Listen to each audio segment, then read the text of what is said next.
Aí está Lampard, partiu para a bola, vai atirar, atirou, Ricardo! Ricardo! Defendeu São Ricardo! Ricardo entre os postes, Gerard atirou, defendeu Ricardo!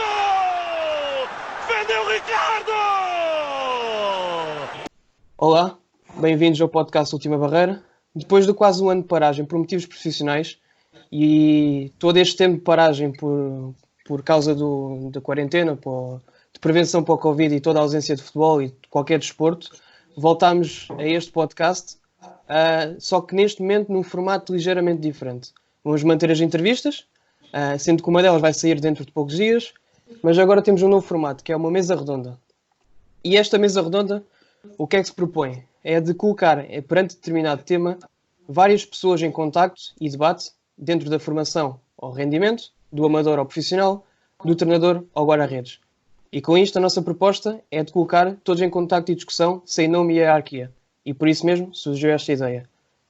O tema é as etapas da formação e passo a apresentar os participantes. Ricardo Pereira, treinador guarda-redes e coordenador no Independente Del Valle, no Equador.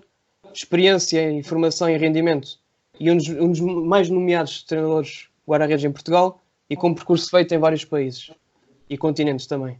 Igor Rodrigues, guarda-redes profissional no Desportivo de Chaves e toda uma carreira, principalmente nos últimos anos, na segunda Liga e em grande destaque e em grande plano.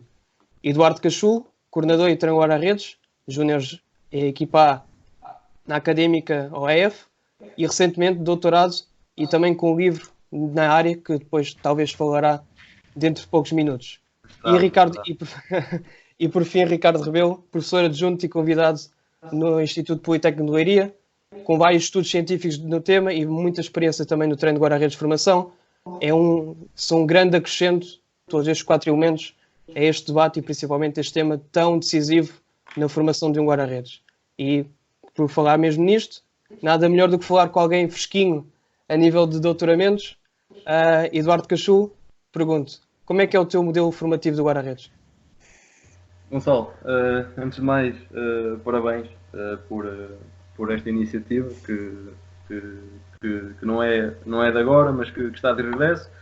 E obrigado pelo convite e também obrigado ao Ricardo Rebelo e ao Igor por estarem connosco a falar deste tema, que é um tema, como tu dizes, bem fresco na minha memória, pelo trabalho que eu tive no mestrado, não no doutoramento, no mestrado que terminei recentemente, e que é, sem dúvida alguma, um dos meus principais focos de interesse.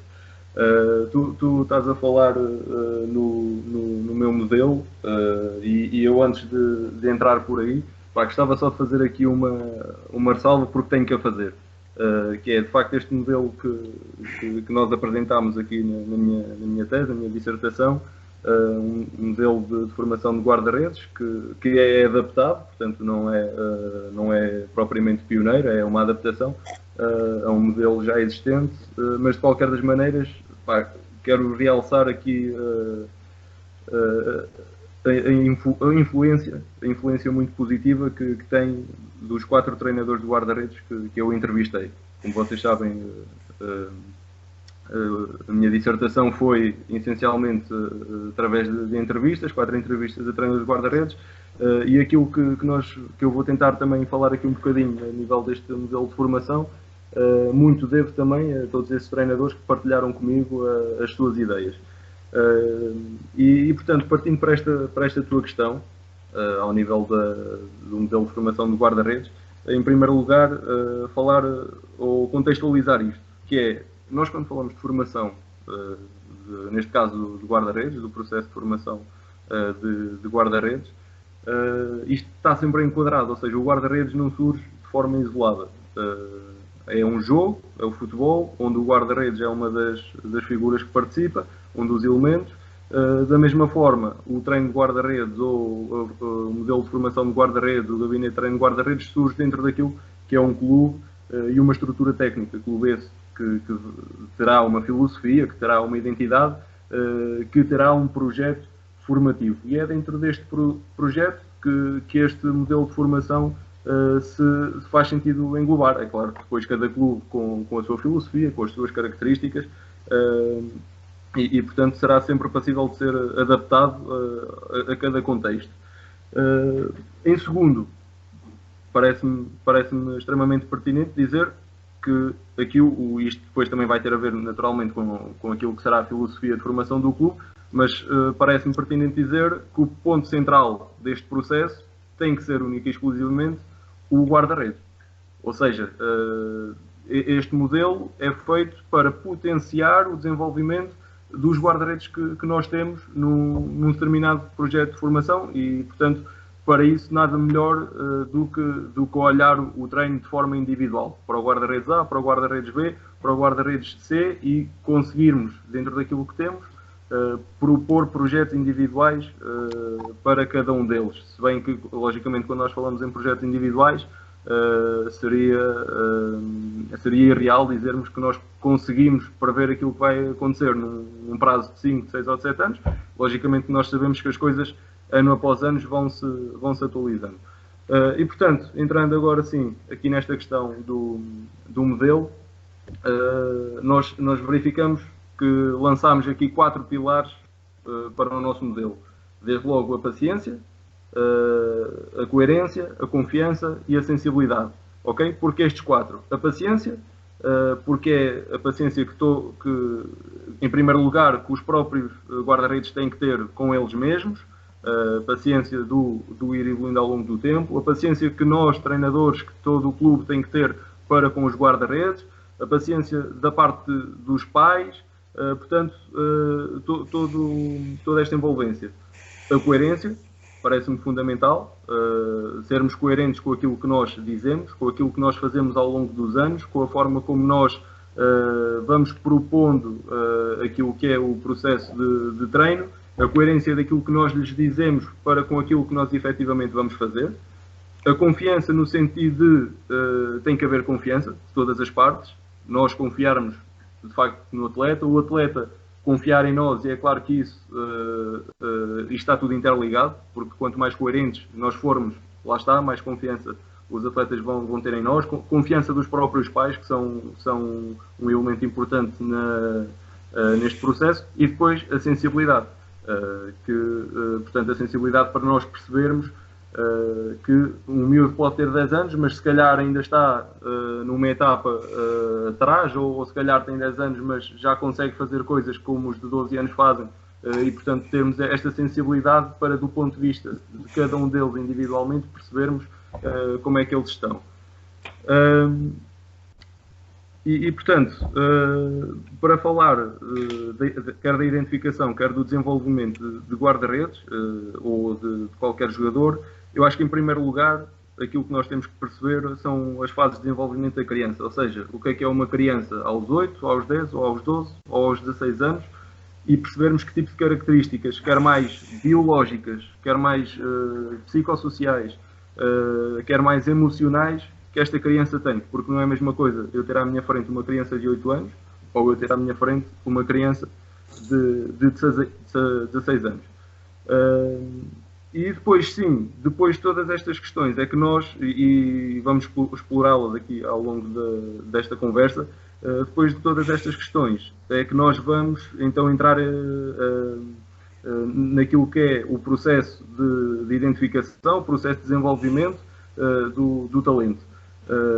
E eu, até para isto tornar aqui mais dinâmico como nós queremos e a falar entre todos, porque é isso que depois traz a riqueza aqui a isto, para falarmos da identificação do talento, eu lançava então a nossa primeira pergunta para todos, em jeito de debate, que é na questão da identificação do talento, ou seja, quando nós olhamos para uma criança, para um guarda-redes em idades mais baixas, o que é que nós procuramos? E eu aqui lanço aquela pergunta, que é o inato ou o adquirido? É logo a provocar, não é? Ora, meus caros, muito boa noite a todos. Antes de partir aí para esse tema, gostaria só de começar por saudar o Gonçalo Xavier, enaltecendo os seus inúmeros contributos para a classe dos guarda-redes de futebol, para os seus treinadores. Eu lembro-me que quando iniciei a minha atividade Em 2007 não havia praticamente treinadores guarda-redes, eram escassos, a partilha de informação era rara, não havia qualquer formação e hoje em dia, com vários contributos, com várias pessoas ativas e proativas, temos, por exemplo, o contributo do Gonçalo Xavier, do município de Vila Nova de Paiares, entre outros tantos, e atualmente creio que estamos a construir uma autêntica escola de treinadores de guarda-redes portugueses e que irá ter o seu fruto certamente, aliás já está a ter, porque eles estão-se a espalhar pelos 4 cantos do mundo, e em breve isso vai dar frutos nas nossas balizas, das nossas equipas nacionais e também na seleção, que temos um caso paradigmático onde vemos alguém que numa fase inicial foi um risco assumido pelo seu treinador e pelo seu treinador guarda-redes. Eu recordo os primeiros jogos, ou as primeiras épocas do Rui Patrício, que podiam ter custado lugar ao Paulo, mas com muita teimosia e com muita persistência e com muito trabalho, essencialmente, deu um excelente guarda-redes, e eu tenho que me render, e atualmente reconheço-lhe competências para ser considerado um guarda-redes de classe mundial, não só por estar onde está, mas por tudo aquilo que já conquistou e essencialmente pela perseverança e pela qualidade e paciência com que se portou e trabalhou. Posto isto, não podia deixar de cumprimentar os restantes elementos. O filtro da competência profissional, o Gonçalo já o fez, incluiu-me aqui, não sei porquê, mas permita-me enaltecer aqui a sua competência humana, de todos os envolvidos. O Ricardo Pereira, na sua pessoa extremamente atenta ao que é cada indivíduo enquanto sujeito psicossocial e emocional, e que depois vai verter no seu desempenho, seja dentro ou fora de campo. O Eduardo Castelo, com quem já me cruzei várias vezes em vários momentos, e tem sido um gosto assistir ao seu crescimento, à sua ousadia de pensar, de criar, de propor e de apresentar, entre outras coisas, já tem um livro editado. Depois o Igor, que eu tive a sorte de acompanhá-lo numa determinada fase da sua formação, na fase final da sua formação. Por várias questões não conseguimos ficar mais tempo juntos, mas dentro desta temática, e fazendo já aqui a ponto para a tua questão, Eduardo, realçar aqui uma das qualidades do Igor, das qualidades humanas, que vem certamente da sua casa. Eu tive a oportunidade de conhecer a mãe, entretanto já percebemos que na família o talento, seja lá o que for isso, é muito forte, mas baseia-se muito em alguns valores, como o trabalho, como o compromisso, como a capacidade de sacrifício. E só para vos dar aqui um exemplo, e peço desculpa aí, gosto de meter aqui alguma confidência, mas tenho que partilhar isto. Não, está à vontade.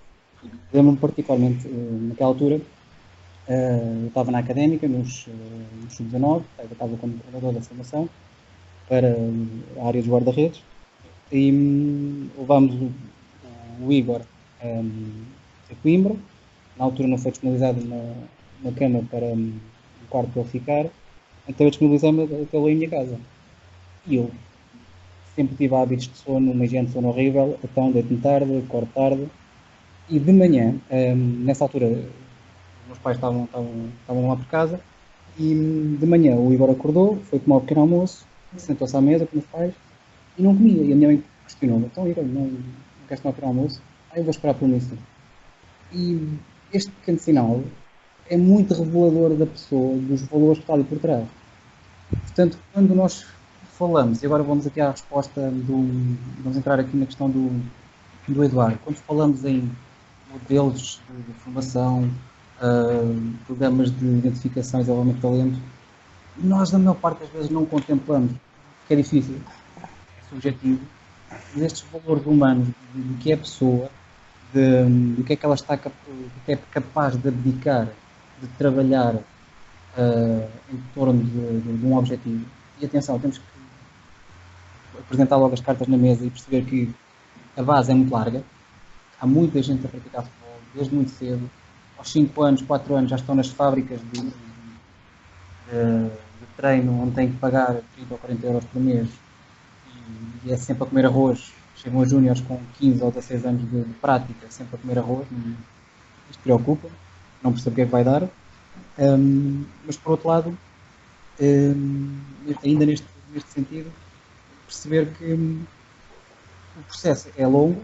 Nós já sabemos, e há um estudo muito interessante de 2014 que foi feito na Alemanha, onde, só para terem uma noção, se olharmos para as equipas, para as academias das equipas da Bundesliga 1 e 2, apenas 24,5% dos jogadores da formação transitavam para o escalão 5. Só 25%. Enquanto que nas seleções nacionais da Alemanha, 41% transitavam, por exemplo, do sub-15 para o sub-16, do sub-16 para o sub-17. Mas se pensarmos que apenas 7% dos jogadores cumpriam um programa de sub-10 até sub-19, 7%.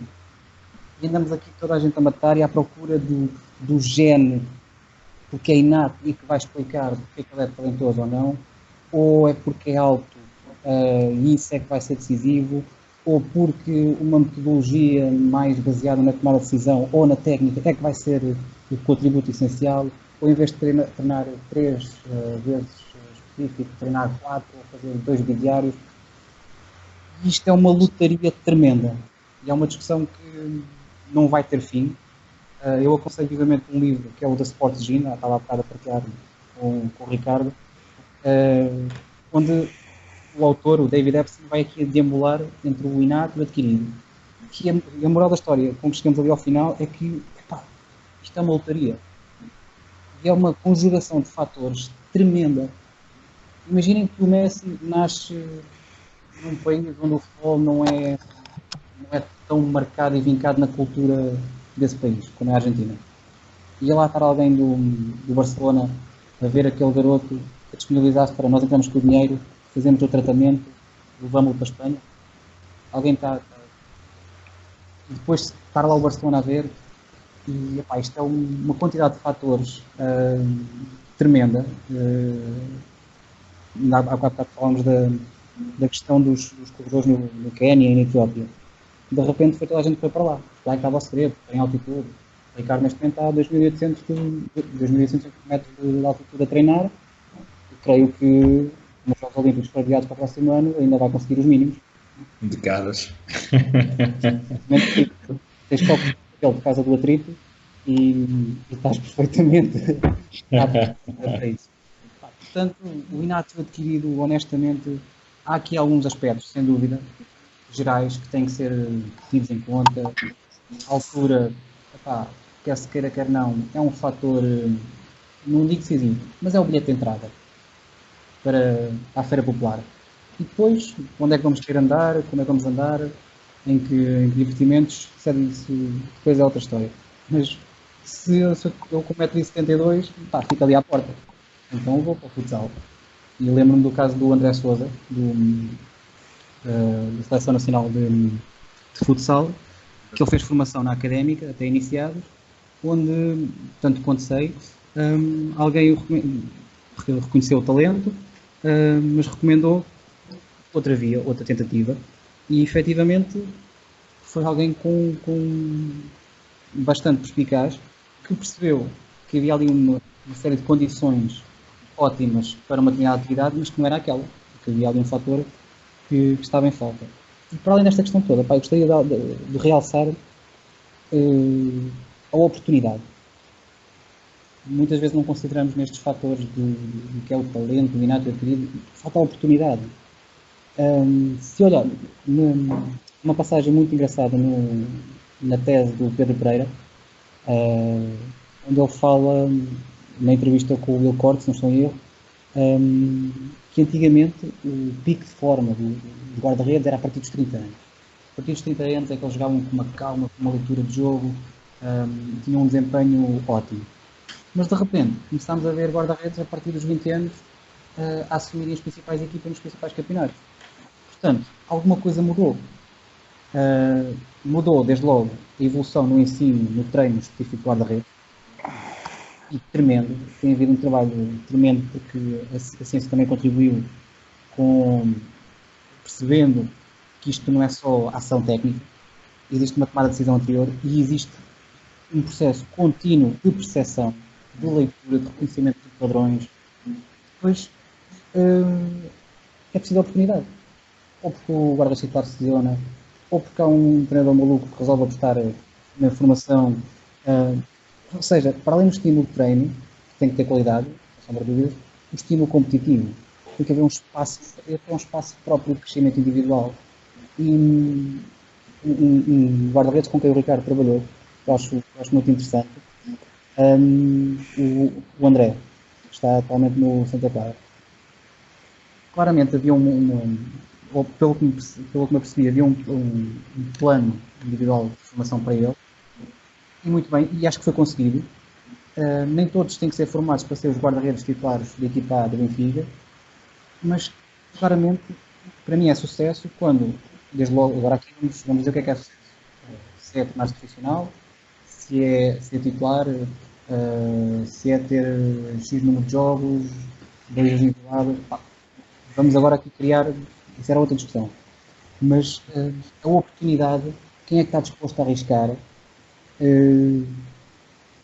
É o treinador de guarda-redes que vai dizer ao treinador: eu posto tudo, meto as mãos no fogo por este minuto. E o treinador diz: pões as mãos no fogo, mas eu não meto no meu lugar. Portanto, inato adquirido isto é quase uma lotaria, honestamente. Mas obviamente há aqui coisas que controlamos: qualidade de treino, quantidade de treino, sem sombra de dúvida, oportunidade de podermos melhorar os processos de identificação e seleção de talentos, claramente também através de departamento de scouting, de observação. Depois é criar espaços de evolução, estímulos. Está por agora?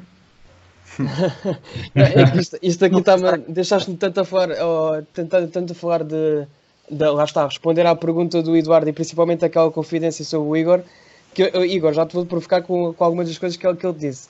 Mas antes disso, Mr. Ricardo, já agora bem-vindo. Fala-nos um pouco da tua experiência, lá está, pegando, porque também vivenciaste muita coisa a nível da formação de rendimento, até vários países e culturas e modos de viver e também diferentes, tanto e de formas de estar também no futebol também distintas. Fala-nos um pouco também da tua carreira e o que é que, lá está, até porque já te provocaram, entre aspas, aqui com o guarda-redes que ajudaste a formar, e principalmente uma grande pessoa. Gostava que falasses também aqui um pouco e abrisses também as tuas entradas com um pouco da tua experiência e como é que tu pensas também estes temas que foram aqui falados e a tua opinião sobre os mesmos. Ok. Boa tarde aqui, boa noite aí, e poderá ser bom dia, dependendo da hora a que nos ouçam posteriormente. Portanto, a 2.800 metros de altitude, como disse bem já o Ricardo Rebelo. Antes de mais, agradecer muito este convite, dizer-te agradecer a forma como me apresentaste, mas eu acho que tenho muito para caminhar. Tenho 8 a 9 anos de treino só. Existe gente em Portugal com muito maior currículo que eu, com muito maior nome. Eu tenho tentado dar o meu contributo com a certeza que tenho muito para caminhar, muito para aprender. E nesse aprender, e tu estás de parabéns não só pelo projeto que tens há vários anos, mas também pela iniciativa desta mesa redonda. E porquê? Porque juntas aqui vários aspectos, na minha opinião. Um deles é aquilo que, quando nós queremos, que é querer saber mais, a teoria dá-nos uma mão. Nós não somos teóricos, nós depois pegamos no saco de bolas, calçamos as luvas e as botas e vamos para o treino. Mas tudo o que é prévio é uma preparação. E essa preparação, quanto mais gente, como o Ricardo Rebelo, que me encantou quando eu percebi que havia teses de doutoramento em Portugal sobre o treino de guarda-redes, porque eu desconhecia, e conheci graças a esse fantástico evento que é Poiares.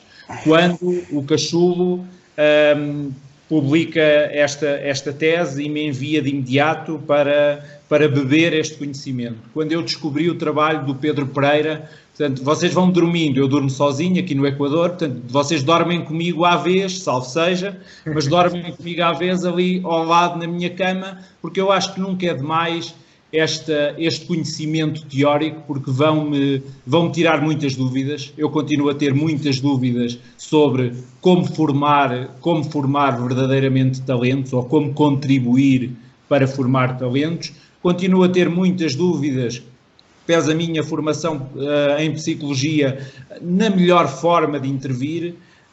Continuo a ter muitas dúvidas no trabalho físico e como é que eu o coordeno com aquilo que é todo o trabalho técnico-tático.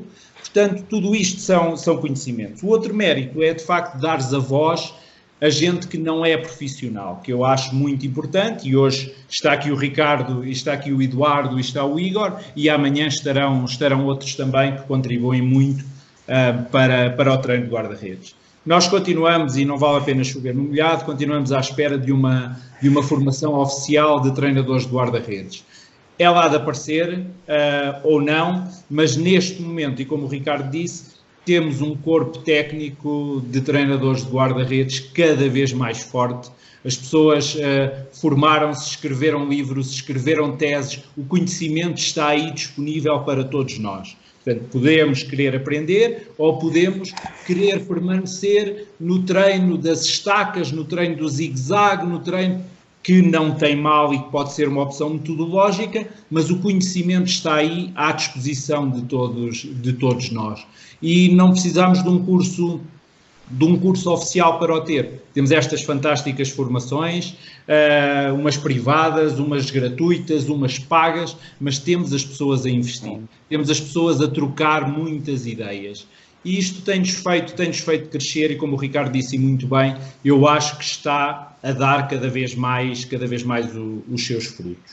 O que é que eu vos posso, pese esta introdução, o que é que eu gostaria de vos dizer? Tenho várias coisas a dizer sobre isto e pegando um bocadinho na minha transição do processo de formação. Eu estive 5 anos entre formação e equipa B do Sport Lisboa e Benfica, com muito orgulho e com muita felicidade, pertencendo a um departamento que me encheu as medidas, coordenado pelo Mister Hugo Oliveira, onde eu aprendi o que me deram a beber, mas também fui à procura de outras coisas diferentes, porque é isso que efetivamente nos faz crescer. E este aspecto da formação, e se nós quisermos pegar um bocadinho em aspectos mais práticos ou darmos nome às coisas, a alguns dos intervenientes eu quase que pedi autorização se poderia falar neles.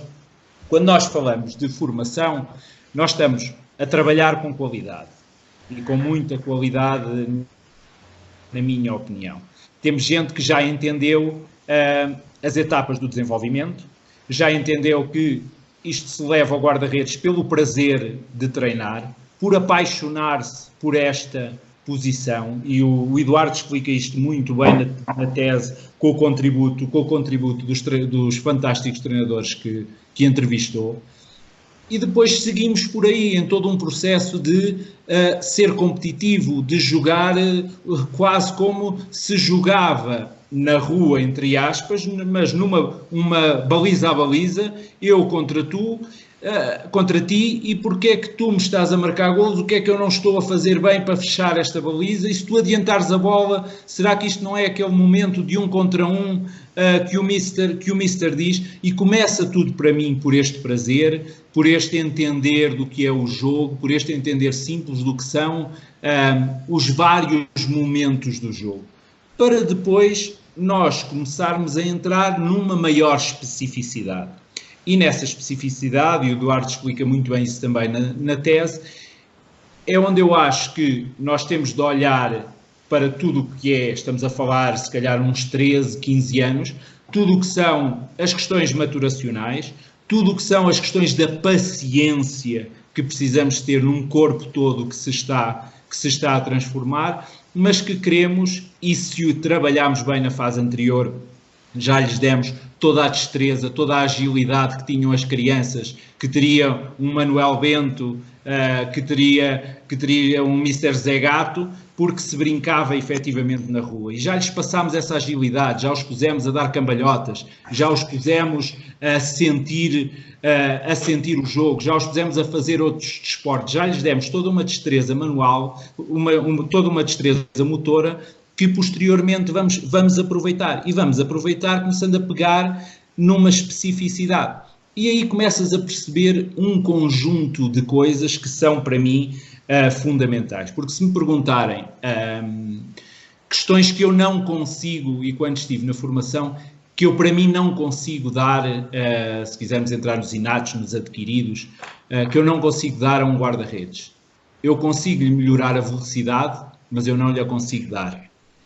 Eu consigo torná-lo um pouco mais corajoso, e já podemos ver o que é para mim este corajoso na função de guarda-redes, mas eu não consigo alterar para mim, por muito reforço positivo, determinadas estruturas. E quando eu vos falo em corajoso, para mim, corajoso, valentia, são características dos guarda-redes que efetivamente se dão ao choque, se dão ao contacto físico, mas são também aqueles guarda-redes que assumem ao minuto 90 com 15 anos que aquela bola bombeada para a área não é para mais ninguém, mesmo que ela esteja em cima da linha da grande área. É para mim, sou eu que quero e devo assumir esta bola. Portanto, tudo isto são características que tu não lhes dás. E nós começamos a perceber naturalmente destas características quando começamos a dar especificidade. Esta especificidade, numa fase mais à frente, para mim, é uma especificidade de jogo, de começar a entender que o jogo tem decisões, que há toda uma relação com o outro, com o adversário, com o companheiro e com o tempo e com o espaço. E aqui nós introduzimos, porque parece que às vezes faz mal nós dizermos que eu tenho, e vocês já me ouviram muitas vezes dizer isto, eu faço algum treino analítico, ou eu faço algum trabalho de técnico-tática individual. A questão é sempre como é que o fazemos. Se damos volta a 34 estacas, a 18 cornes e depois agarramos uma bola, ou se fazemos vários deslocamentos normais na baliza e temos várias ações técnicas. Ações técnicas essas onde a bola está em movimento e onde eu não sei, por exemplo, para onde é que ela vai. Isto é trabalhar ações técnico-táticas, mas se calhar é um bocadinho diferente e é aquilo que, na minha opinião, vai ajudar o guarda-redes a perceber uma coisa que é fundamental, que é a técnica tem de ser usada no tempo e no espaço correto, senão não nos vale de nada essa técnica. Como não nos vale compreender muito bem o jogo, estar muito bem posicionado, mas eu depois, quando a bola chega à baliza, como nós dizíamos a brincar no Benfica, ela está dentro da baliza porque eu não consigo, neste tempo e espaço, selecionar a melhor opção técnica. Era bloqueio ou era queda? Era agarrar, sim, era bloqueio, portanto, sabem o que eu estou a dizer, era agarrar ou era desviar, portanto, porque eu não o sei, ou então a ilusão de projetarmos guarda-redes, e este também nos dá um indicador, projetamos-lo muito no campo, jogamos a 50, a 40 metros da baliza, mas a verdade é que eu depois começo a recuar e no momento em que ela chega eu já estou na linha de golo porque não tive o verdadeiro estímulo ou não tenho as características inatas aqui sim para conseguir jogar.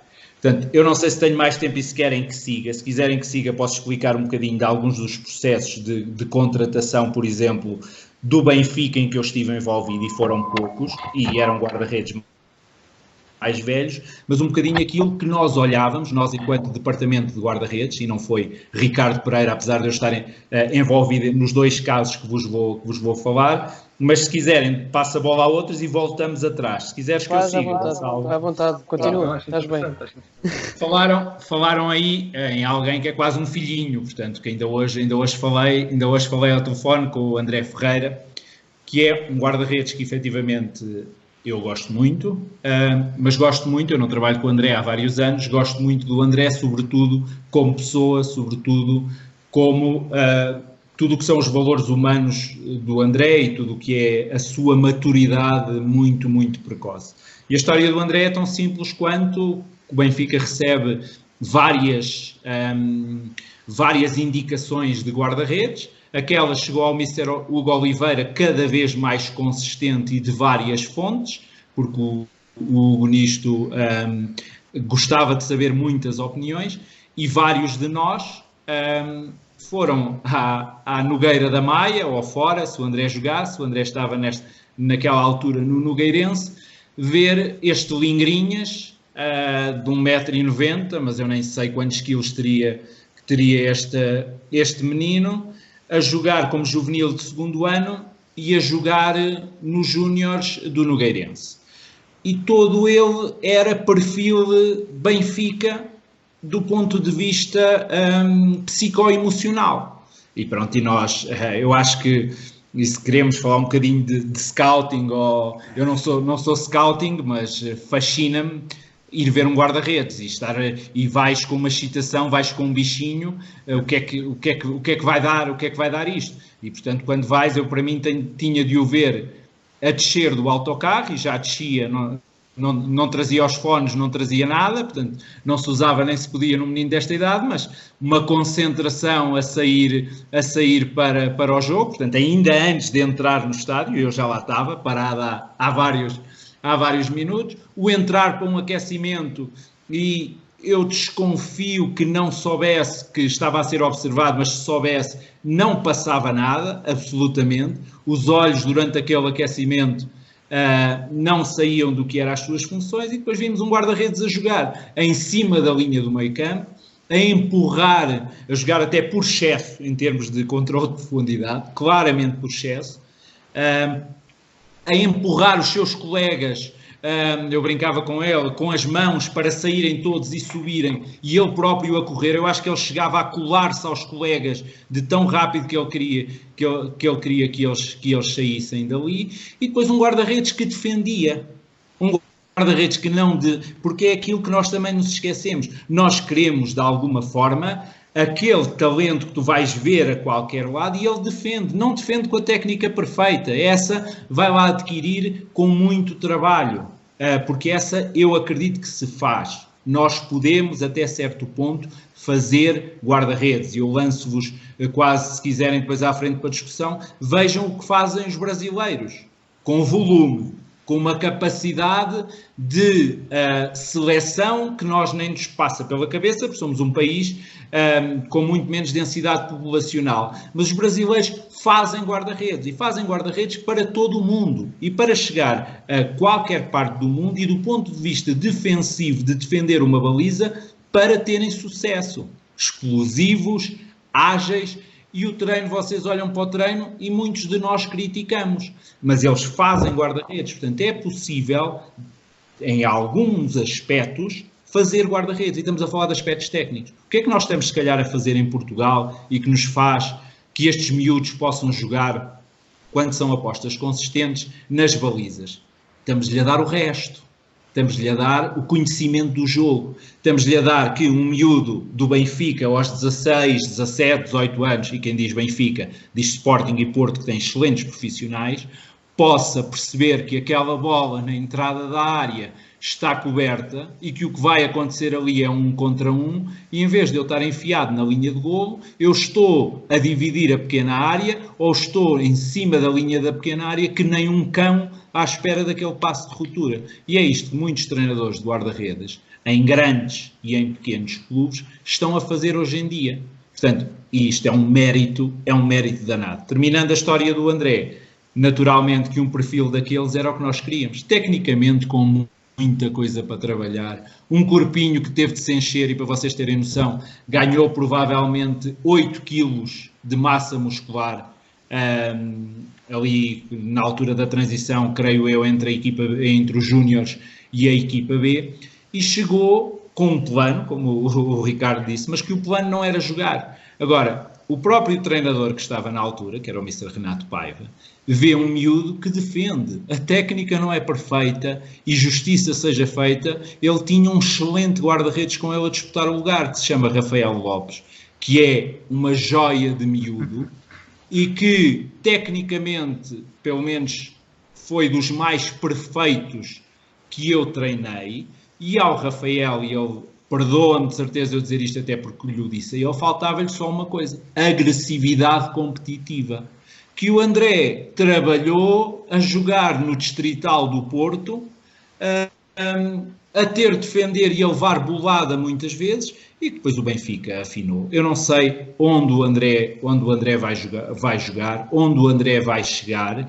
Sei sim que, do ponto de vista de inteligência, do ponto de vista de profissionalismo, foi ao encontro daquilo que o Benfica efetivamente queria, e o André passou no Benfica por tempos de jogar e não jogar, foi suplente do Thierry Graça durante algum tempo, foi suplente do Miguel Santos no meu ano da equipa B, e continuou exatamente o mesmo. O que é que tu podes realçar de um perfil destes, e para eu terminar e para dar voz a muita gente, e como vos falo do André, podia-vos falar do Ivan Slobin, podia-vos falar do João Virgínia, portanto eu acho que é bom partilharmos é um bocadinho com nomes, ou pelo menos com aquilo que aconteceu. O que é que o André trazia? O André trazia uma calma. Ao fim de uma semana nós fomos jogar um torneio à Holanda, e o André jogou, entre o André e o Rafael, jogaram ambos. E o André, que andava a jogar no Distrital do Porto, jogou o torneio da Holanda contra grandes equipas do panorama europeu. Eu acho que inclusive a Barcelona, acho que nós ganhámos 2-1 ao Barcelona com o André na baliza, e não passava nada. Eu dava o aquecimento àquele menino, preocupado com a intensidade que ele queria dar ao aquecimento, porque o André estava a dar a vida dele e já tinha assinado pelo Benfica. Pronto, e foi isso que depois desenvolveu todo o processo. Claro que há um mérito danado depois de tudo o que foram os treinadores que foram trabalhando com o André, foi a compreensão do jogo, mas havia muita coisa inata, meus caros, que o André trazia. Trazia personalidade, trazia maturidade, trazia uma calma e uma humildade tremenda. Melhorou-se a técnica, ajudou-se a perceber um bocadinho mais o jogo e equilibrou-se. Havia aspectos que eram por excesso. Claramente o controle de profundidade era por excesso e colocava, ou não era por levar uma chapelada que isso não tinha problema nenhum, colocava era a fazer uma coisa que todos nós testamos, que é a correr da frente para trás, e não é isso que se quer no controle de profundidade, quer-se equilíbrio. E o André trouxe isto tudo, e vamos ver onde chega, mas é um miúdo que eu acho que o Benfica, e não sei qual é o aproveitamento que vai ser feito do André, mas eu acho acima de tudo que o André tem de ter muito orgulho naquilo que é a carreira dele, porque ele chegou aos 16 anos ao Benfica vindo do Nogueirense, e normalmente os miúdos que o Benfica tem estão lá há muito mais anos. Portanto, termino e vamos seguindo. Eu vou pegar em tudo o que disseste e estou-me a ouvir em eco, portanto não sei quem está aí, se calhar sem fones. Ok, já não estou a ouvir. Eu pegava numa expressão que tu utilizaste aí, só antes de passar para o Igor, pegava numa expressão e para contar aí uma pequena história, e vivenciei no fundo esta época, um contexto que poucos aqui se calhar passaram por ele, futebol feminino, e falaste na maturidade, na agressividade competitiva. Eu chamo-lhe maturidade, é um bom complemento, mas o que é que disseste aí que fez, lá está, fez o André dar aquele salto ou ter mais facilidade, entre aspas, a entrar numa estrutura como o Sport Lisboa Benfica. E isto é essencial, lá está, a tal capacidade mais psicológica, as vivências passadas por si, que lá está, tornam muito mais fácil o passar de qualquer dificuldade. E eu vivenciei no fundo esta época, porque não sei se têm bem noção, mas no futebol feminino, principalmente o Sporting e o Benfica fazem isto, pelo menos, as meninas de sub-15 para baixo, a equipa de sub-15, aliás, joga em campeonato masculino, ou seja, na segunda ou terceira divisão distrital de Lisboa, e têm jogos de futebol de 11 contra rapazes. Ou seja, isto, a morfologia delas, e idade com a idade, a morfologia dos rapazes muitas vezes é mais intensa, lá está, são mais agressivos e tudo mais, e elas têm de descobrir o jogo de uma forma diferente a quem passa só para o futebol feminino e só jogou contra raparigas. E esta tal agressividade competitiva, a maturidade competitiva, o que queremos chamar, deriva muito disso. Lá está, as próximas gerações de futebol feminino, estas em específico que passaram estas experiências, outras meninas jogaram em equipas com rapazes, ou seja, equipas mistas, em infantis pelo menos, e tudo mais. estas serão mais capazes no futuro de aprenderem, lá está, a tal técnica, a tal decisão, tudo será bem dado, mas esta parte da agressividade competitiva tem que se existir na base. E aqui é engraçado que eu falei disto muitas vezes esta época, do criar, até podemos lá estar o treino guarda-redes, para quando não existe essa base, pode ajudar a criar isso, e isso mostra-se a mostrar o jogo, em conversa, em feedback, na mensagem, na relação, e isso também conseguimos ajudar. E até por isso, falaram aqui, este senhor também tem que falar hoje, Igor, porque reconheço esta agressividade competitiva e maturidade principalmente, e porque já te elogiaram-te aqui e fizeram-te algumas confidências. A história do Rebelo sobre a tal refeição que esperaste pelo teu treinador revela, lá está, um conhecimento já bem adquirido do que é o eu. E essa é muito importante, o conhecer o eu, conhecermos a nós mesmos, porque não podemos receber mais nada, não conseguimos adquirir conhecimento se não nos conhecemos a nós mesmos, até onde é que vai a mão e até onde é que vai o nosso gesto, neste caso, e o teu gesto da atitude humana. Portanto, eu pergunto-te, o que é que sentes que na tua formação foi fundamental para chegares ao alto rendimento? Eu acho que já foi respondido isto, eu só quero que tu contes um pouco a tua história, porque lá está, tu vieste cá de baixo até chegar ao profissional, e gostava que contasses também um pouco as tuas vivências da formação, como é que começaste a ser guarda-redes, o primeiro treino de guarda-redes, o que é que tu sentias, o que é que tu vias e como é que isso te ajudou a chegar ao alto rendimento. E isto é uma pergunta, lá está, como o Rebelo tinha dito, não são todos que chegam ao profissional. Portanto, temos que questionar também quem chegou lá, perceber o que é que conseguiu para chegar lá. Bem, boa noite a todos. Vou fazer uma introdução um bocadinho mais breve que a vossa. Obrigado, Gonçalo, pelo convite. Obrigado, Mr. Ricardo, pelas palavras. E obrigado a esta mesa redonda pela aprendizagem que vou ter hoje. Em relação à tua pergunta, a transição da formação para o alto rendimento. É assim, eu sinto que até aos juvenis, sub-17 mais ou menos, eu sempre cheguei em contextos que não tínhamos grande pressão de ganhar. Até que eu de juvenis estava a jogar no Pombal e fui para o Leixões, e aí é que, pronto, foi ser um bocado a zona de conforto, porque, pronto, tive que mudar de casa, fui para uma cidade completamente diferente, e aí é que eu senti que, bem, eu quero ser profissional. Também já, o Leixões na altura estava na segunda liga, equipa sénior, eu via os jogos, via as pessoas todas a ver, e eu assim, não, eu também quero isto para mim, o que é que eu posso fazer? Pronto, e foi aí que eu me mentalizei que eu queria ser profissional de futebol. Lembro perfeitamente, na altura estava a estudar até, e liguei à minha mãe e tudo, e disse, mãe, olha, eu vou deixar a escola que eu vou me dedicar a 100% ao futebol. Eu devia ter aqui uns 16, 17 anos na altura.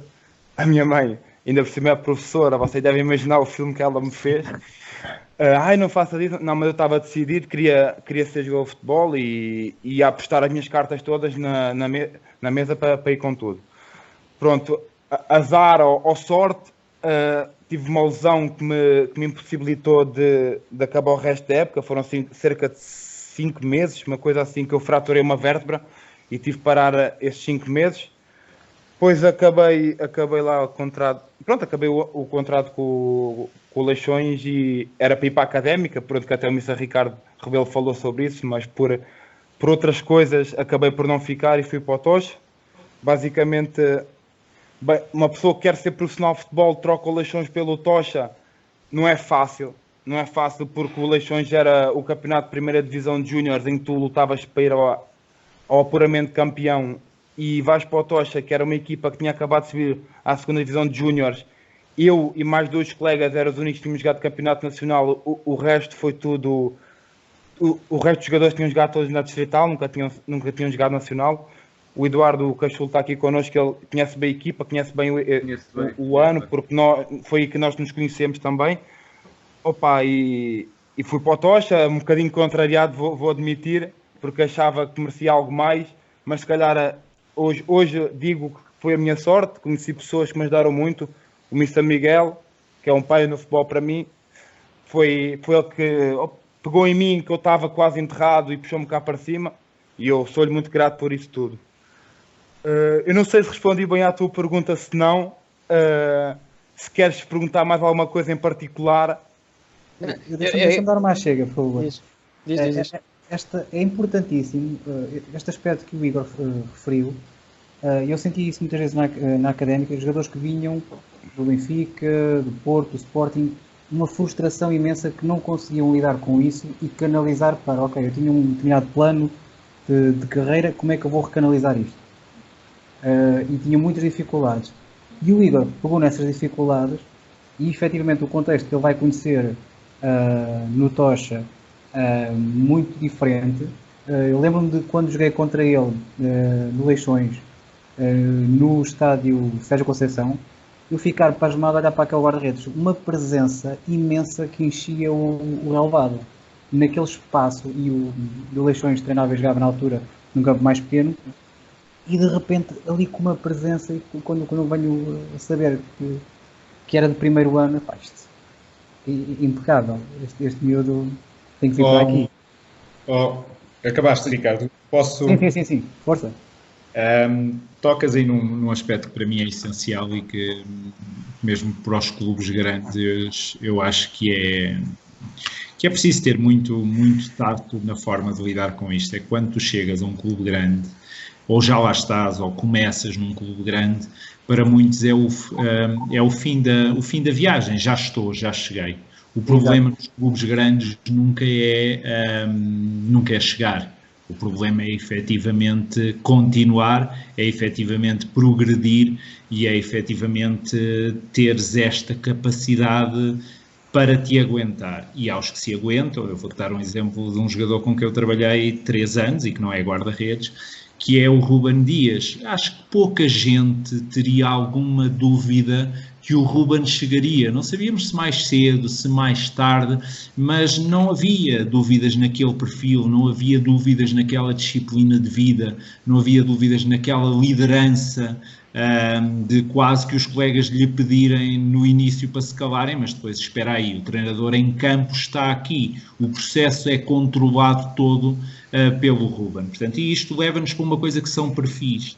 E o perfil do Igor é exatamente esse de uma resiliência estupenda, além de uma grande gratidão quando fala do Tocha e das pessoas que encontrou, que é: eu dou um passo atrás, um passo abaixo, mas eu vou lá chegar efetivamente porque eu tenho talento, mas tenho uma vontade e uma disciplina inacreditável para lá chegar. Não sei se o Igor neste momento tem contrato com o Benfica, ponto final, portanto pode nunca vestir a camisola do Sport Lisboa e Benfica, mas tem contrato com o Benfica, portanto, e tem de ter orgulho naquilo que está a fazer, mas não pode estar satisfeito de maneira nenhuma. Isto são características, para mim, dos campeões, e eu coloco aqui exatamente a mesma coisa do André. Aquilo era a oportunidade da vida dele. Portanto, quando eu ouço, fico encantado ao ouvir o Ruben o Igor falar disto, porque efetivamente é o que os distingue também.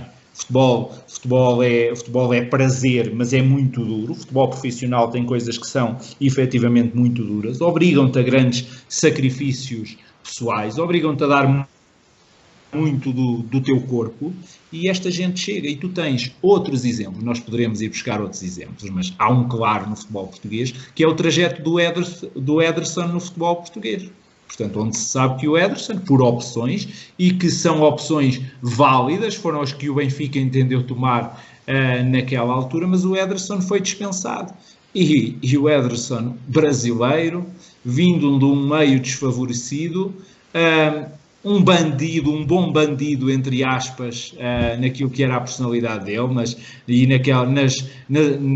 nas asneiras que fazia naquele centro de estágio, e foi prévio a mim. Eu não coincidi com o Ederson no Benfica durante o tempo de formação, mas ouvi muita história, e o Ederson agarrou-se à vida porque também houve alguém no Ribeirão que disse: este gajo vai ser guarda-redes e eu não lhe largo o pé, e houve alguém depois no Rio Ave que disse a mesma coisa.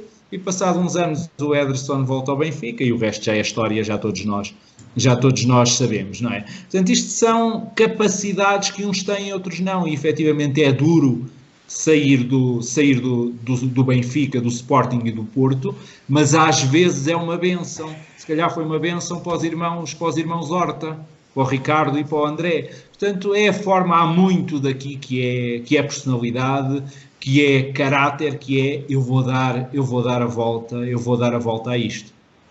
Ricardo, não sei se já terminaste Já sim, senhor. Gonçalo, posso? Claro que podes, amigo. Está aberto a isto.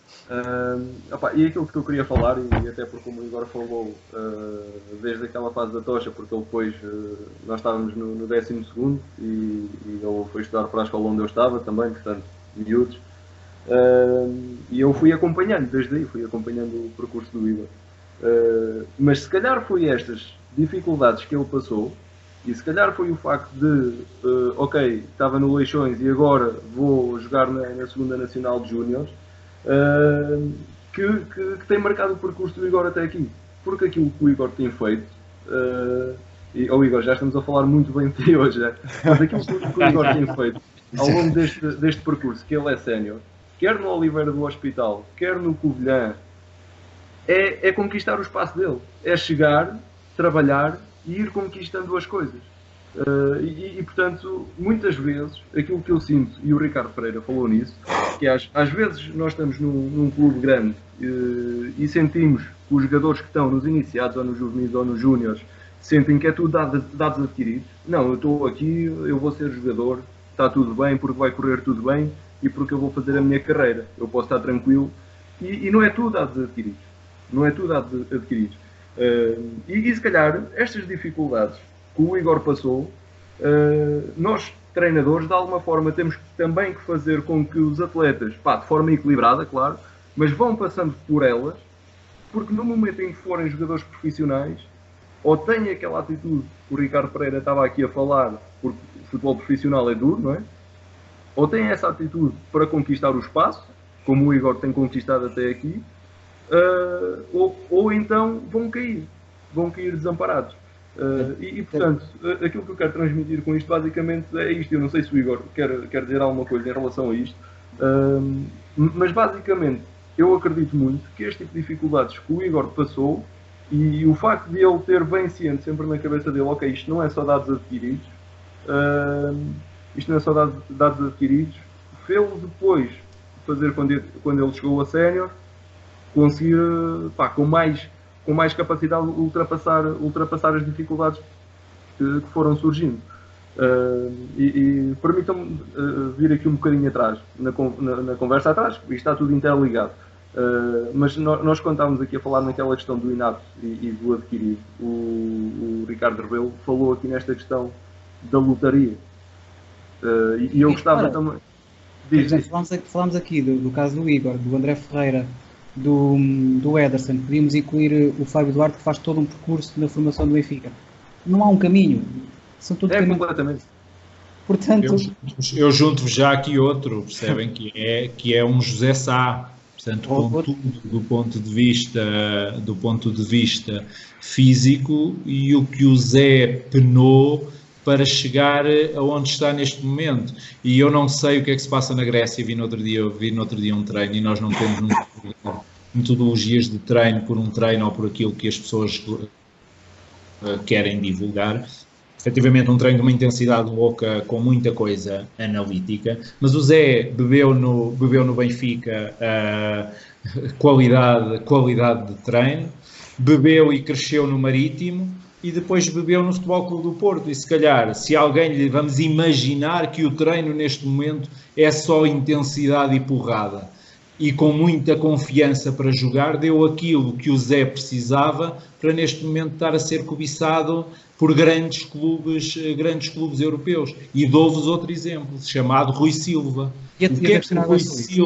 O que é que o Rui Silva não teve? E eu uma vez falei com o Rui e falámos um bocadinho sobre o trabalho do Mr. Roberto Navarras, eu conheço bem, que tinha trabalhado com o Ochoa no ano anterior a mim. O que é que o Rui Silva também, o que é que se deu neste Granada para comer muito pão que o diabo amassou à espera e a ver os outros jogarem, e a treinar caladinho, e hoje a aparecer e a ser disputado também por grandes clubes. Portanto, como vocês dizem muito bem, não há o caminho, há diferentes caminhos para que eles possam lá chegar. Quanto melhor trabalharmos, mais os ajudamos. Quanto melhor os ensinarmos a conhecer o jogo, a decidir e a serem bons tecnicamente, mais os estamos a ajudar, mas não temos a garantia que eles lá querem chegar e melhor ou pior, alguns querem mais do que nós queremos, nós treinadores de guarda-redes, há outros que querem menos do que nós queremos. Eu no Benfica usava muito esta expressão, dizia, há alguns que se calhar queriam menos um bocadinho que eu, outros queriam mais que eu, dizia-lhes, eu te garanto que este sucesso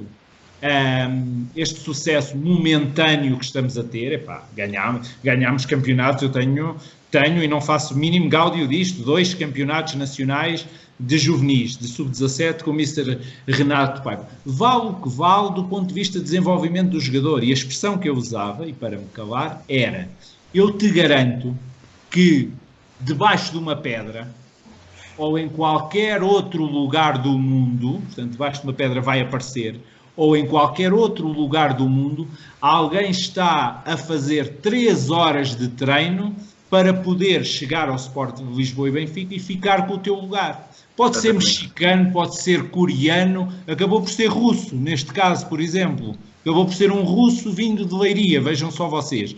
Mas eu te garanto, e disse isto a vários guarda-redes com que trabalhei, porque nós não os conseguimos trazer a todos até onde queremos, está debaixo de uma pedra e vai aparecer aqui e vai comer o teu lugar. E estes miúdos precisam ter esta consciência. Há outros que tiveram menos e vêm por aí acima. Portanto, isto é o bonito do futebol para mim, são diferentes caminhos. Eu acho que tem tudo a ver com aquilo que o Ricardo estava a falar logo no início desta conversa, e que eu acho que é importante realçar, que é aquilo que nós chamamos os catalisadores, que é os catalisadores intrapessoais, que é tudo o que nós temos falado, da persistência, da coragem, da ambição, da autoconfiança de cada um, do esforço e do sacrifício, não é? E se calhar estas foram capacidades que estes nomes que nós estamos aqui a falar, o Igor, o André e os outros, têm, e depois aquilo que é os catalisadores contextuais também, que varia de país para país, porque eu e o Ricardo Pereira, ainda no outro dia estávamos a conversar isto, treinar em Portugal, um miúdo de 12 anos no Equador é completamente diferente, ou o tipo de apoio que há para o futebol num país é completamente diferente do outro. E isto é tudo aqui uma série de fatores que se torna difícil nós respondermos a esta pergunta, se é o inato ou o adquirido. Portanto, nós temos é que ter noção disso, não é? Na minha perspectiva, e depois dentro daquilo que é o método que nós acreditamos, e se calhar era para aí que nós íamos a seguir, para o treino, do método que nós acreditamos, trabalhar nisso. Agora, Ricardo Rebelo, perfeitamente de acordo com essa questão, que é uma lotaria muito complexa. São múltiplos fatores. E sim, atenção, quando eu digo lotaria, não é desresponsabilizar qualquer agente envolvido no processo. São os pais, é a família, a educação, é a metodologia de treino, é a cultura do clube, é o treinador enquanto modelador de comportamentos, o estímulo competitivo, o estímulo de treino, as oportunidades. Imagina, pode haver aqui um pormenor tão ínfimo quanto, por exemplo, a situação financeira de uma família permitir ou não permitir o atleta fazer uma deslocação de X km por dia para ir treinar um clube que teoricamente pode ser bom para ele. Por exemplo. Não é?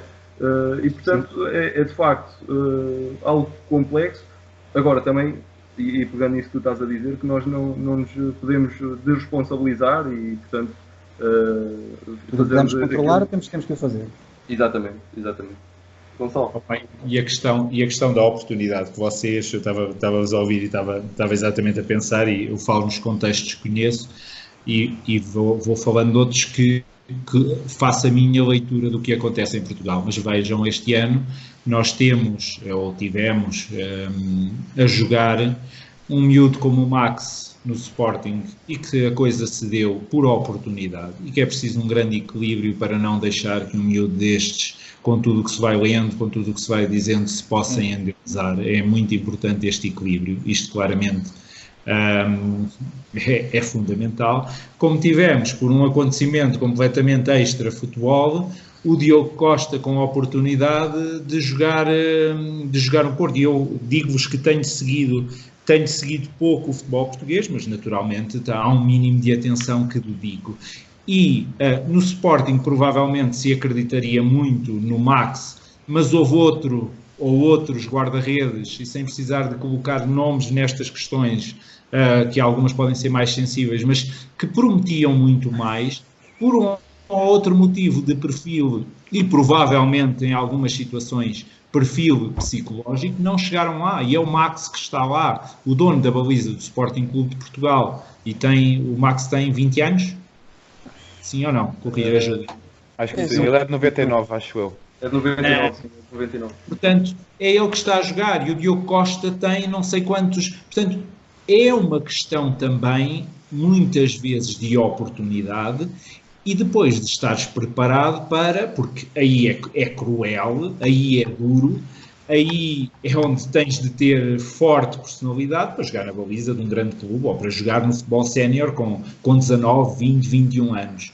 E aí, mérito a toda esta gente por trás da formação que foi trabalhando estes miúdos, que lhes foi ensinando não só a técnica ou a estarem fisicamente preparados para aguentar um futebol sénior, mas a ensinar-lhes o jogo. E de quem, e muito bem, porque é um dos atalhos, e na tese do Eduardo fala-se nisto também, de quem proporciona a estes miúdos muito cedo contactos com equipas de sub-23 quando são júniores ou juvenis, equipas B, e que vão muitas vezes, e é aqui que nós nos grandes clubes e nos outros clubes, ir treinar aos séniores, e no Independiente del Valle é isso que se passa, ir treinar com a primeira equipa, mesmo que seja para levar as bolas e que seja para parar os livres e os penaltis no final do treino e estar com o segundo treinador de guarda-redes, que também é da formação, e está ali a ajudar, e lhe está a dar entre aspas, porrada, é uma satisfação enorme. Porque é a primeira equipa, era aquilo onde eu sou o cota aqui deste grupo, mas é aquilo onde há uns anos era a maior felicidade e era necessário pedir autorização para entrar no balneário. Portanto, isto tem de ser valorizado. E nós em Portugal começamos a ter disto. É difícil depois, pela pressão a que se está sujeito para ganhar, manter estas apostas, mas começamos-lo a ter, e a ter gente que nós sentimos, epá, está aqui gente para poder fazer o percurso que fez um Rui Patrício. O Rui, então, eu nem quero falar da questão da oportunidade, mas quero-vos falar de uma coisa muito interessante para mim no Rui, que é não só o seu caráter e a sua capacidade de trabalho, que das pessoas com que eu falei é referida, mas que é, o Rui teve treino de muita qualidade, entre outras pessoas, por duas pessoas chamadas Ricardo Pérez e Vítor Silvestre. Eu comecei nesta vida a ver o Rui novinho e treinado pelo Vítor Silvestre nesse ano, e eu estava a tirar o curso no alto rendimento com a malta do Sporting e fui ao Alvalade uma ou duas vezes, porque comecei a perceber de guarda-redes, deixei de ser aquele guarda-redes do distritalão que levava bolada e comecei a querer perceber um bocadinho disto. E o Rui, taticamente, era uma coisa deliciosa, pelo menos do ponto de vista de posicionamento. Ele sabia muito bem, bola para trás, 2 ou 3 passos à frente, parar ali, aquilo estava tudo mecanizado, não lhe vou chamar um robô, mas estava tudo interiorizado. O que é que eu quero realçar no Rui? Não foi ninguém depois, na minha opinião, a modificar o Rui. Foi o Rui a encontrar, num futebol sénior de grande responsabilidade, a sua zona de conforto. Portanto, isto é a resposta para toda a gente que possa dizer que o Rui Patrício joga na linha de golo, e o Rui joga diferente do que já jogou, é verdade. Se calhar às vezes não justificava, porque para mim é um craque de 1 contra 1. É um verdadeiro craque e podia lá chegar um bocadinho antes. Mas o Rui foi percebendo o que é que são os cruzamentos no futebol sénior, o que é que são os remates no futebol sénior, Se calhar não é tão rápido assim, estou a especular, atenção, e a minha zona de conforto para proteger verdadeiramente a minha baliza e para ser um guarda-redes de top é mais na linha a ganhar tempo e espaço, como defendem, por exemplo, tanto os italianos. Portanto, os próprios guarda-redes, e isto é fascinante, os próprios guarda-redes encontram ao fim de uns anos no alto rendimento o seu ponto, não lhe vou chamar de conforto, o seu ponto de sucesso.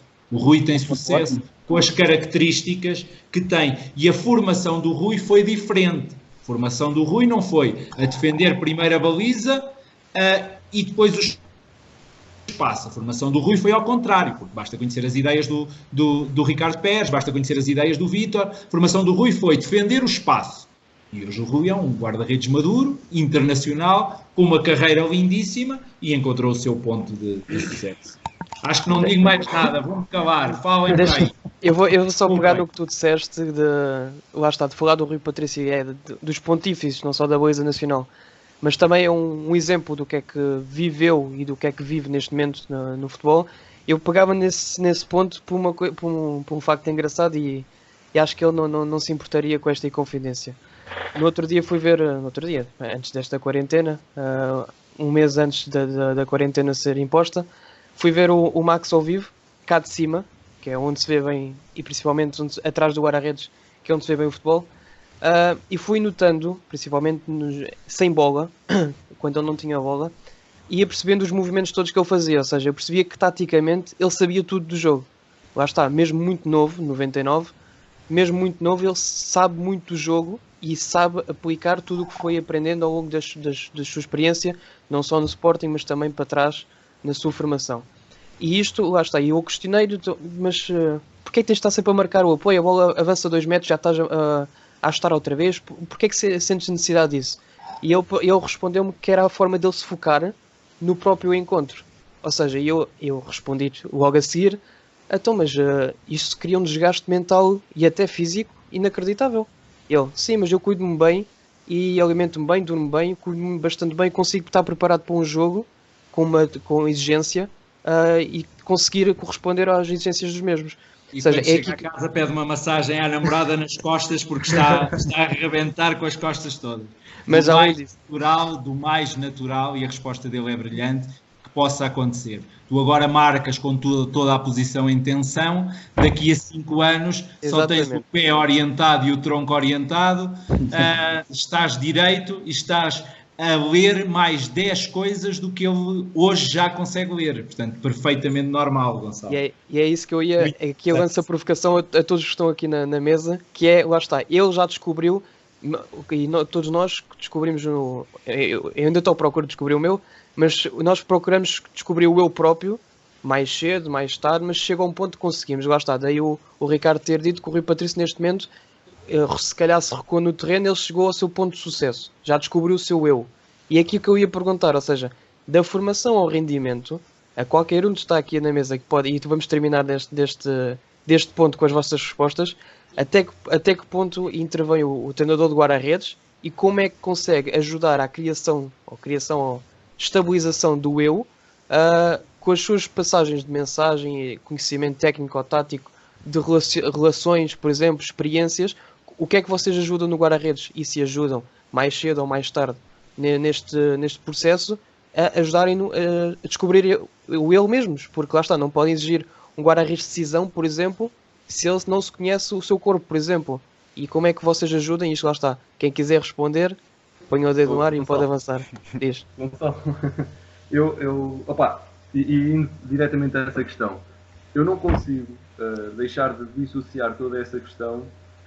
Vamos lá ver. Nós quando falamos em formação, e portanto, tu quando falas do guarda-redes descobrir o seu eu, estamos a falar, ok, ele está pronto para outro tipo de patamar, está pronto para aquilo que é o rendimento. Agora, isto é um processo, não é? E o Ricardo Rebelo, há pouco usou aqui uma expressão que foi sempre a comer arroz, não foi? Passam a formação toda sempre a comer arroz, e por outro lado, depois o Ricardo Pereira falou numa situação que era relacionada com as etapas de desenvolvimento da criança. E eu acho que isto tem tudo a ver com o que tu estás a dizer. Ou seja, vou-me tentar fazer entender. Em primeiro lugar, e eu acho que até já me estou a repetir, mas em primeiro lugar perceber estas etapas de desenvolvimento da criança, que o Ricardo Pereira falou. Ou seja, sabermos que aos 8 anos uma criança tem um pensamento muito concreto, uma reduzida capacidade de abstração, dificuldades em elaborar estratégias, que aos 12 anos, e eu estou a falar do ponto de vista cognitivo, mas podemos falar de outros domínios, que aos 12 anos já tem outro tipo de características, quer a nível cognitivo, quer a nível psicossocial, quer a nível perceptivo ou motor, seja o que for. E depois o Ricardo Pereira, eu acho que foi o Ricardo, que falou aqui no caso dos brasileiros, que nós muitas vezes olhamos, e ele disse com razão, e criticamos, porque achamos que aquilo é demasiado analítico, demasiado físico, demasiado seja o que for. Opa, no entanto, e eu também já tinha falado, é a questão do contexto, e nós não nos podemos esquecer do contexto onde eles estão. E eu nunca fui ao Brasil, mas o Brasil é o país do futebol, não é? E se há coisa que o Brasil é conhecido, é pelas imensas horas de prática absolutamente deliberada que aquelas crianças passam a vida a ter na rua, o futebol de rua. Portanto, muito provavelmente, elas chegam a esse trabalho técnico e físico, como nós dizemos, que têm naquilo que é o trabalho que nós conhecemos, mas já chegam com uma bagagem muito grande daquilo que é o jogo. Porque do jogo, eu não digo que a nível tático dominem tudo, mas daquilo que é o eu, como tu estás a dizer, o eu, aquilo que eu sou capaz de fazer com o meu corpo, aquilo que eu sou capaz de fazer com uma bola, chegam com essa capacidade e depois eles trabalham aqueles pormenores mais técnicos que faz com que eles fiquem um guarda-redes muito completo. E se nós formos ver a nível europeu, quantos guarda-redes brasileiros é que nós temos a ter sucesso? É incontornável. E eu estou-te a dizer isto porquê? Porque eu acho que é precisamente por aqui que nós devemos começar. E eu estou já aqui a entrar na questão das etapas de formação, na questão do treino. Eu volto a dizer, isto tem que ser sempre contextualizado ao nosso contexto, porque eu há pouco dei aquele exemplo, eu, neste caso na académica, quando faço este tipo de planeamento, tenho em conta o contexto onde estas crianças estão inseridas. Quando estava na Naval, igual, como é que é o contexto das crianças da Figueira. O Ricardo está no Equador, é uma realidade completamente diferente e temos que ter tudo isso em consideração. Há aqui um aspecto, e eu acho que o Ricardo acho que não há problema de falar disto, mas quando nós estivemos a conversar sobre o assunto, no Equador as crianças chegam ao futebol com 12 anos do zero, não é? E nós aqui temos a começar com 6, com 7, com 8 anos. E, portanto, logo aqui há uma diferença brutal naquilo que vai ser o tipo de planeamento que nós queremos. E, portanto, do meu ponto de vista, eu acho que essa é precisamente a primeira etapa. Aquele futebol de rua que eu estava a falar, aquela prática deliberada, eu acho que se deve constituir aqui nesta primeira etapa. E eu estou a falar em etapas porque, para mim, a única forma que nós temos de assegurar que eles não vão passar a vida a comer arroz, como o Ricardo Gonçalves estava a dizer, é nós pensarmos, ok, então a criança aos 8 anos é isto, então precisa que eu lhe dê isto. A criança aos 12 é isto, então precisa que eu lhe dê isto. Aos 15 é isto, então precisa disto. E eu acho que é um bocadinho por aqui, e é por aqui que eu vou entrar, e de uma forma muito sucinta, sem me querer estar a alongar demasiado, a expor aqui um bocadinho as minhas ideias quanto a este tema. E portanto, numa primeira, eu estou a falar naquilo que é o contexto atual, neste caso na académica, também fruto naturalmente daquilo que foram as experiências todas que tive, mas nestas primeiras fases, que é aquilo que nós chamamos no modelo que eu apresentei, no mestrado que nós apresentámos, a recreação exploratória fundamental, é isto mesmo, é o prazer por jogar. É uma criança que, acima de tudo, quer jogar, é obcecada em querer jogar.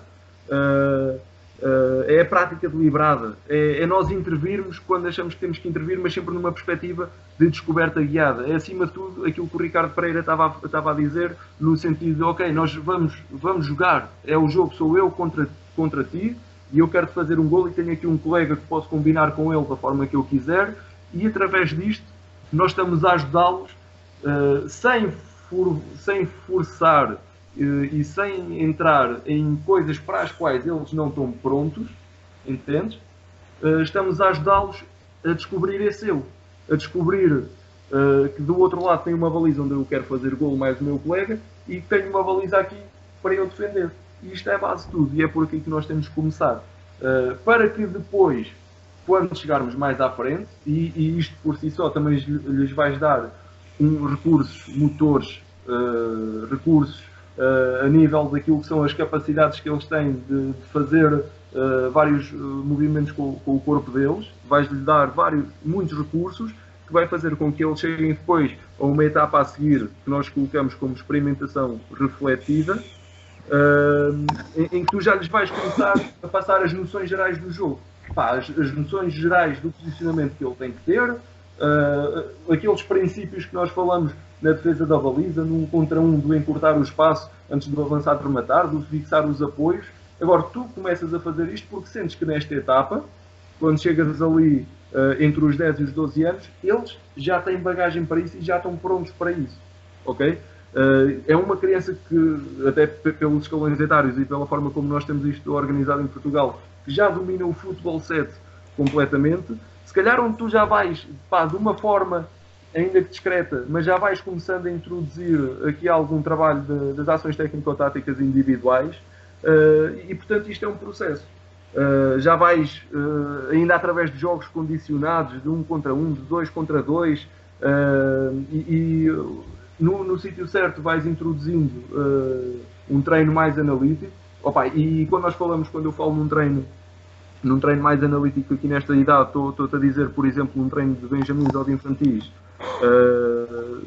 não é no treino quando tu tens 4 ou 5 guarda-redes, não é no treino dos guarda-redes que tu vais fazer esse trabalho mais analítico, porque tu aí quando tens esses 4 ou 5, eu acho que tu tens que aproveitar para criar aquelas situações que nós estávamos a falar há pouco, para lhes passar as noções do jogo, o que é o jogo, aqueles princípios que nós queremos que eles tenham nos vários momentos de jogo. Mas depois, se calhar, o treinador vai fazer um jogo de 7 contra 7, ou seja, o que for, e tu tens 3 guarda-redes e há um que está por fora, e se calhar é nesse que tu vais pegar, ok, este estava a cair aqui um bocadinho para trás, se calhar de uma forma mais analítica, vamos-lhe tentar explicar como é que ele pode atacar esta bola mais à frente, estás a entender? Agora, sempre tendo em atenção uma coisa, que é o objetivo disto é sempre ajudar o guarda-redes, como tu dizes, a conhecer o seu próprio eu, é ajudar o guarda-redes a estar mais preparado para jogar o jogo. Em última análise, o objetivo é sempre este, é ajudar o guarda-redes a estar mais preparado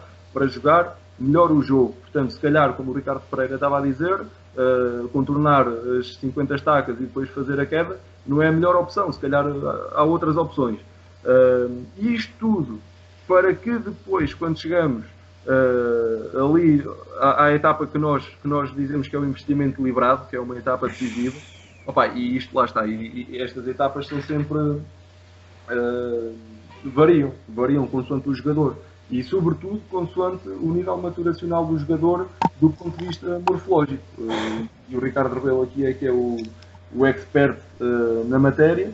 Agora, há uma coisa que eu tenho comigo, que é na altura do pico de velocidade de crescimento, que se dá entre os infantis e os iniciados, portanto 13, 14, 15 anos, depende depois de miúdo para miúdo, se calhar é aqui que tu tens que focar o teu trabalho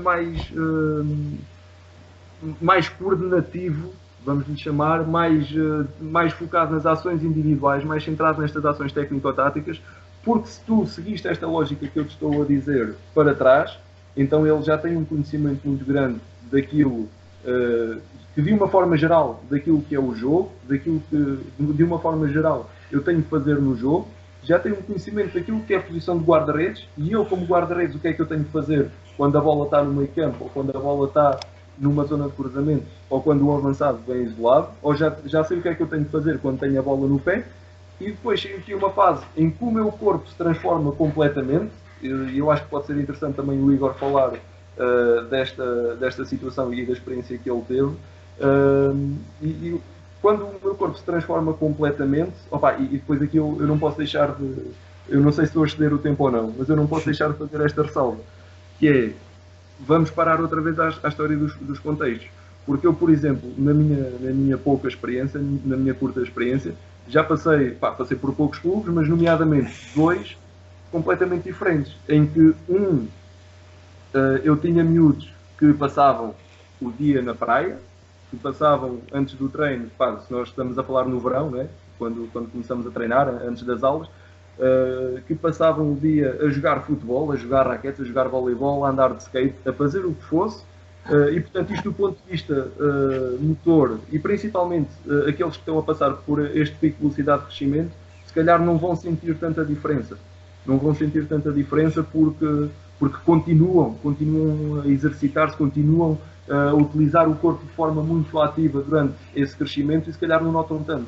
Mas por outro lado, se calhar também passei e estou num clube em que as crianças que nós temos, os jogadores que nós temos durante o dia não passam por este tipo de contextos, se calhar têm um tipo de dia-a-dia um bocado mais parado e portanto é normal que quando o corpo se transforma, eu tinha 1,40 m, a bola vinha, eu fazia a posição, o gesto da blocagem, a bola ficava-me na mão.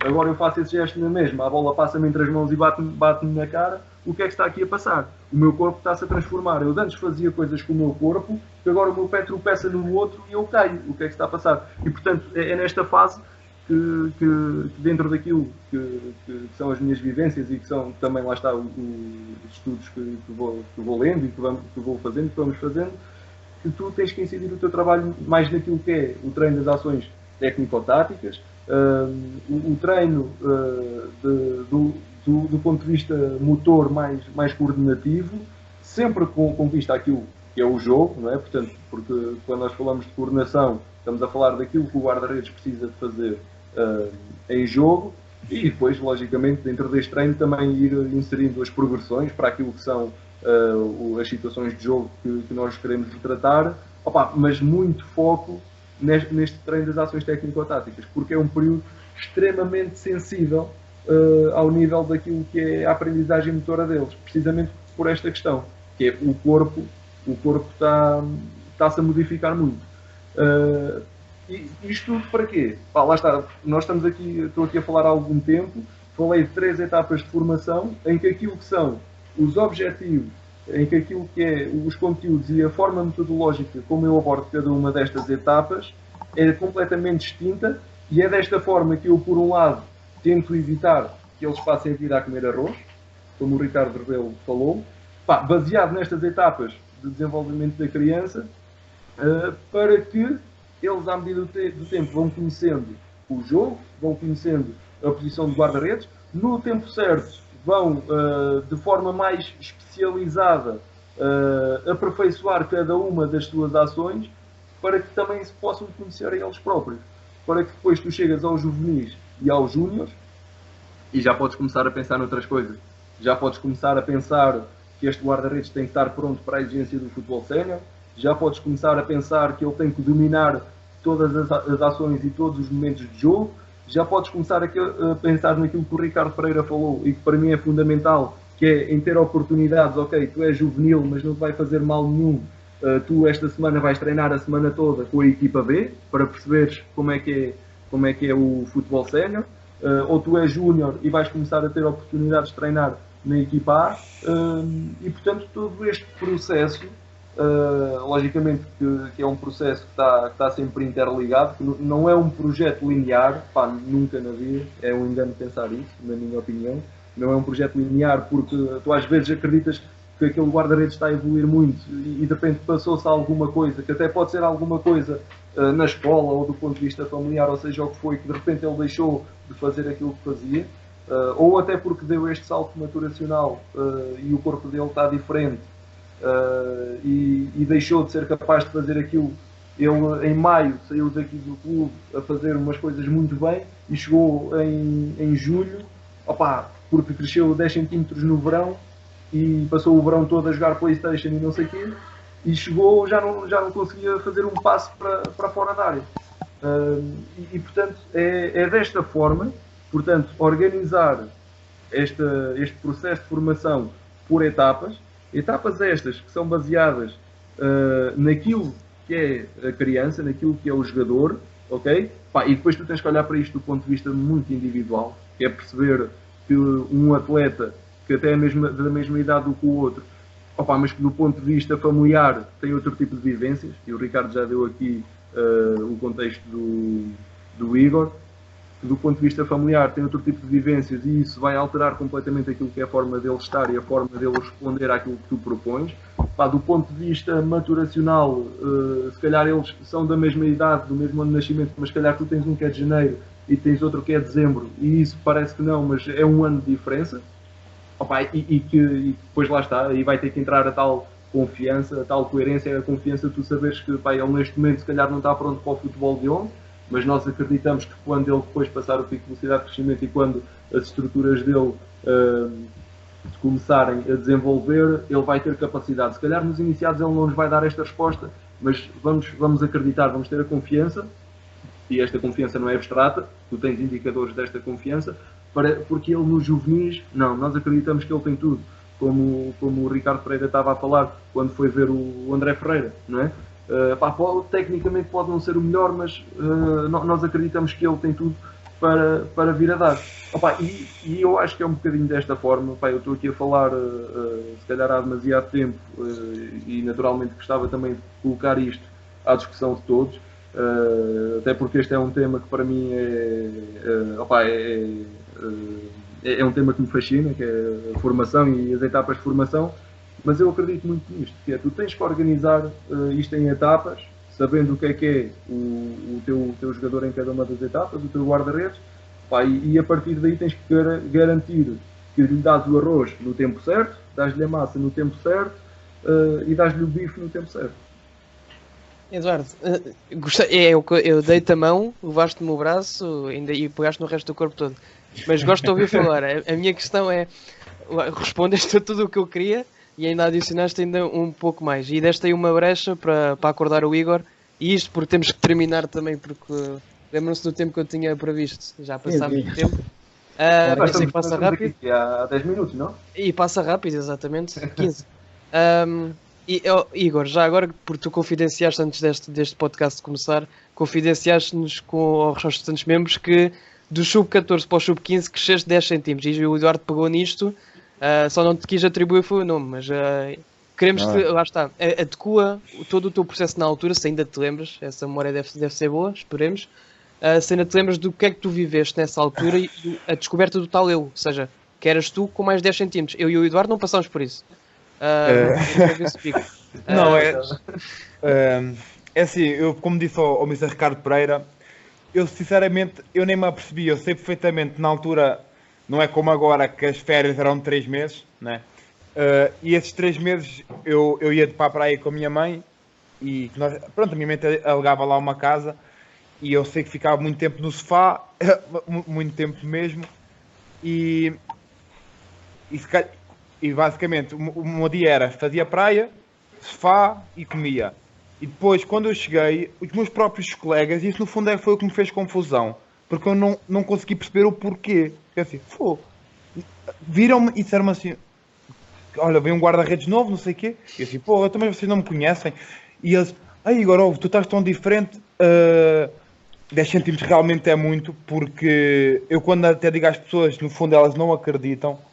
O sofá tinha adubo. Opa, eu não sei o que é que o sofá tinha, mas era bom. Eu precisava desse sofá. E em relação a isso que o Eduardo disse que antes eu fazia um gesto técnico e agarrava a bola, agora ela quase bate-me na cara, eu no fundo não senti nada disso, pelo menos que eu me recordo. Agora que eu cresci muito, efetivamente cresci, agora eu acho que me adaptei facilmente à mudança do meu corpo.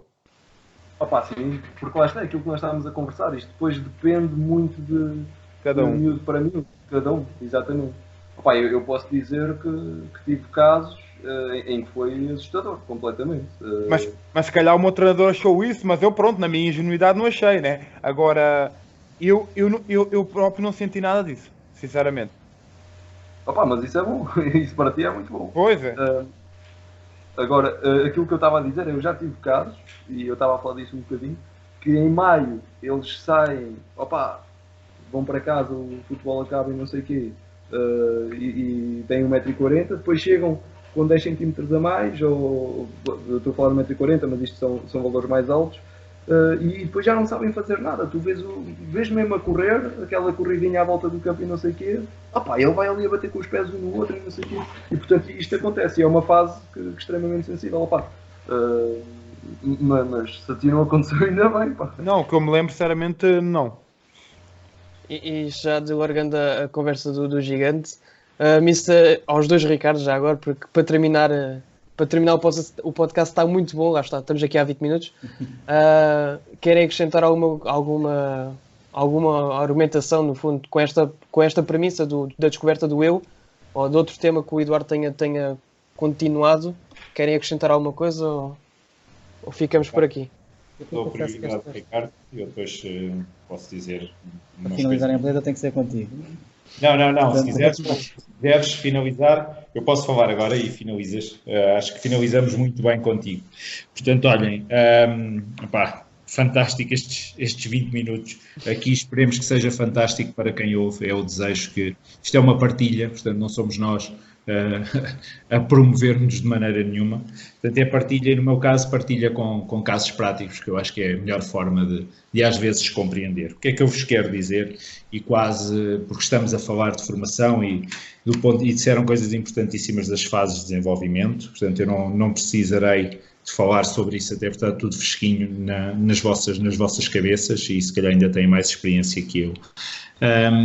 Dizer que aos poucos estamos a mudar esta mentalidade em Portugal e noutros sítios, mas nós temos de saber para que é que estamos a formar guarda-redes. Um clube como o Rio Ave ou um clube como o Braga tem de saber para que é que está a formar guarda-redes. Se há de facto um modelo e coisas que se manterão naquilo que é o futebol do Rio Ave, independentemente de ser o Mr. Carlos Carvalhal agora, pode ser outro treinador, e se há mais ou menos um perfil, e que o coordenador, neste caso que será o César, terá de saber para que é que está a formar guarda-redes. E se não houver está a formar guarda-redes para a primeira equipa do Rio Ave, que pode ter de jogar mais no processo de construção ou menos. E nós tivemos um Rio Ave que jogava muito no processo de construção no tempo do Mr. Miguel Cardoso. Provavelmente jogará agora também muito, não tenho visto, não tenho possibilidade de seguir futebol português. Sabemos mais ou menos o perfil também daquilo que o Braga quer. Portanto, e mesmo não sabendo que há características que se vão manter, há outras que são claras. Quer-se um guarda-redes que saiba proteger a baliza, que não seja medroso no espaço, portanto, quer-se um guarda-redes completo e que tenha um jogo de pés aceitável, são requisitos para o futebol atual. Exatamente a mesma coisa quando se forma um guarda-redes para os clubes grandes. Sabemos que têm de jogar muito bem com os pés, sabemos que têm de controlar muito bem a profundidade, porque jogarão com uma linha defensiva muito adiantada, sabemos. Vamos formá-los apenas nisto, quando falamos no comer sempre arroz? Não, tem de haver, do ponto de vista de formação, estes guarda-redes, um guarda-redes do Benfica tem em primeiro lugar, ou a par e passo também, de ser muito forte em qualquer um dos outros contextos, porque vai ter um ou dois 1 contra 1, vai ter um ou dois remates, mas também lhe é exigido que saia dos postos e que não esteja enfiado no buraco. E nós assistimos, por exemplo, a esta mudança, e que toda a gente elogia e muito bem, do Odisseias. Portanto, em que conseguiu modificar, porque não estava não sei se estava no seu perfil, estaria, porque ele consegue o fazer hoje em dia, mas não estava no trabalho que foi feito. Portanto, formar um guarda-redes para diferentes contextos, um guarda-redes que no momento certo saiba que está a ser pressionado e que é impossível naquele momento sair a jogar, para mim é fundamental. Depois, o nosso papel como treinadores de guarda-redes e o papel de treinadores de formação. É muito bom, queremos todos, e é importante que se ganhem campeonatos, que se vá a segundas e a terceiras fases, mas, e como os clubes grandes também estão a mostrar, é preciso formar jogadores e que depois se possa vender. Nós continuamos a ser um país vendedor. Ora, formar, e eles têm de sentir a pressão, nós treinadores não temos de sentir a pressão de ganhar o campeonato do sub-9 e do sub-10 e do sub-11. O jogador deverá sentir a pressão de eu sou do Sporting e eu tenho de ganhar ao Olival porque isto vai fazer crescer. Quando um dia entrar, em vez de no Olival, entrar no Dragão com a camisola do Sporting, ele já tem de saber o que é esta pressão de jogar para ganhar. E isto é fundamental também. Agora, isto não nos pode tirar aquilo que é essencial na formação e na formação do guarda-redes, que é saber tolerar, e vocês falaram aqui, paciência, convicção, coerência, não foi convicção, coerência. E isto nós temos, treinadores de guarda-redes, e por muito difícil que seja, e eu sei, porque eu passei por isto tudo, e eu senti a pressão de ter de ganhar campeonatos de sub-17, nós temos de ter esta firmeza, e os nossos treinadores preferencialmente têm de o ter. Eu tive sorte. Eu trabalhei com o Renato Paiva, que errou com os pés na fase de construção pela qual eu sou obcecado, e eu quero que ele continue a jogar desta forma. É para continuar a fazer. Como treinador, o que é que tu tens de fazer? Nós, treinadores de guarda-redes, temos de trabalhar até uma certa medida esta simulação do jogo, com exercícios, mas depois ele sim tem de criar espaços para o fazer integrado e durante muito tempo. E quando chega ao futebol sénior, isto é tudo muito mais fácil. Mesmo que a estratégia mude todos os jogos. Eu estou num clube que muda a fase de construção, se calhar para quase todos os jogos. E com o maior risco que vocês possam imaginar. Seja no Maracanã, onde acabas por levar 3-0, ou seja em qualquer lado. É para jogar no 6 pressionado, porque o 6, alguém saltou a pressionar o guarda-redes, o 6 sabe que de primeira vai jogar no central, que ficou sem pressão. Entendem? E quem diz isto diz, não é só jogar curto, porque são fanáticos do jogo de posição, é saber que se nos saltam 4 ou 5, lá à frente está mano a mano, portanto está 1 para 1. O guarda-redes tem de ter a capacidade de jogar de primeira longo ou no espaço, portanto tem de a passar por trás da linha defensiva, ou jogar no avançado. Ora, nós temos ou não temos de preparar guarda-redes para diferentes contextos, porque os guarda-redes que estão na Académica podem jogar na primeira equipa da Académica ou podem vir a jogar noutro clube do Campeonato Nacional de Séniores. E nós estamos a formar guarda-redes que, se quiserem continuar a jogar, não temos de cortar de maneira nenhuma este sonho, temos de os formar, agora temos de nos habituar a tolerar este risco e a ser coerentes com este risco. E ainda vos lanço outro tema e termino rapidamente, que é, todos somos rápidos a dizer os nossos guarda-redes não saem da baliza. Não sai, porque os primeiros golos que ele sofre no sub-13 ou no sub-15, com más saídas e num tempo que ainda não tem capacidade para calcular na perfeição trajetória, nós já o matamos. E já o ensinámos a não pode sair baixas para defender a baliza. É quase a pior coisa que se pode. Não se devia ensinar isto, se calhar, até ao sub-17 ou até ao sub-18. É para sair, efetivamente. Se queremos guarda-redes que defendam o espaço. E nós aqui temos de saber. Queremos guarda-redes que defendam só o espaço, queremos guarda-redes que defendam só a baliza. Eu quero guarda-redes que defendam tudo com a mesma eficácia. Termino dizendo-vos isto. E podíamos ir para muito longe, eu podia-vos falar da mentalidade dos polacos e daquilo que me encantou e daquilo que era preciso dar-lhes, não vou por aí. Vou-vos terminar, é uma surpresa, mas lembrei-me há bocado, com um guarda-redes que eu nem sei onde está nesta altura e que eu vi a jogar na Primeira Liga no Belenenses. Chama-se Joel Pereira. E bebeu toda a formação de um grande clube, provavelmente a ser criado para ser muito bom defensivamente, mas para correr grandes riscos. E eu vi-o a jogar numa Primeira Liga portuguesa pelo Belenenses e a ficar completamente encantado. Não conheço o Joel, acho que falei com ele uma vez quando estava a tirar um curso na Suíça há poucos meses e um dos meus colegas era amigo do Joel, grande amigo, e passou-me o telefone. Não conheço o Joel de forma alguma. Agora, um guarda-redes com o potencial que eu vi no Joel, não, ou há alguma coisa na sua personalidade, ou são guarda-redes que nós queremos. Eu vi o Joel e eu pensei, que bonito ver na Primeira Liga, com 18 ou 19 anos, um miúdo a jogar com esta personalidade. Porque aquilo já lá estava na personalidade dele. E nós não podemos matar estas coisas se queremos guarda-redes para jogarem ao mais alto nível. Gonçalo, peço só 2 minutos. Está aí a fazer eco, espera aí. Já está? Tá. Já está. Pronto, só te vou pedir para falar agora porque isto efetivamente para terminar em beleza tem que ser com o Ricardo com o Ricardo Rebelo, não querendo estar a passar por cima dele, mas ele é que tem que terminar isto em beleza. Acho que depois desta intervenção vai ser complicado.